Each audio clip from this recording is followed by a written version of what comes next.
নমস্কার বন্ধুরা, আমি আজকে রান্না করব পার্শে মাছ। তো পিসির বাড়ি বাপের বাড়ি অনেক তেল মশলাযুক্ত খাবার খেয়েছি।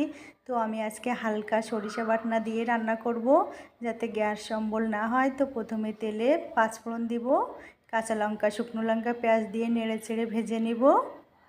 লবণ দিব, হলুদ দিব, দিয়ে ভেজে নিয়েছি। এখন আমি মাছগুলো দিয়ে দিয়েছি, জল অ্যাড করলাম। তো আমার ঝোলটা ফুটে উঠেছে। আমি সরিষা বাটা, জিরা বাটা, কাঁচা লঙ্কা বাটা দিয়েছি, দিয়ে কিছুক্ষণ ফুটিয়ে নেব।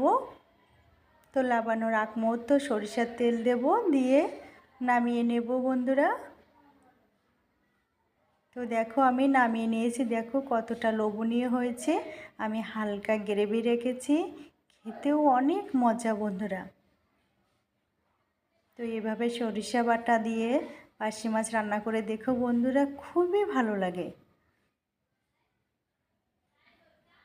আর রান্না করেছি চিংড়ি মাছের বাটি চচ্চড়ি। তো কাঁচা লঙ্কা, পেঁয়াজ দিয়ে চিংড়ি মাছ বাটি চচ্চড়ি করেছি মাখো মাখো করে। চিংড়ি মাছ আমার অনেক প্রিয় বন্ধুরা। আর দুধ জাল করে নিয়েছি। তো বন্ধুরা এভাবে রান্না করে দেখো, অনেক টেস্টি আর অনেক মজা লাগে। গ্যাস অম্বলও কম হয়। তো আমি চিংড়ি মাছ দিয়ে প্রথমে ভাতটা মেখে নিয়েছি, নিয়ে গালে দেওয়া মাত্র অসাধারণ লেগেছে বন্ধুরা। তো শুভ দুপুর সবাইকে।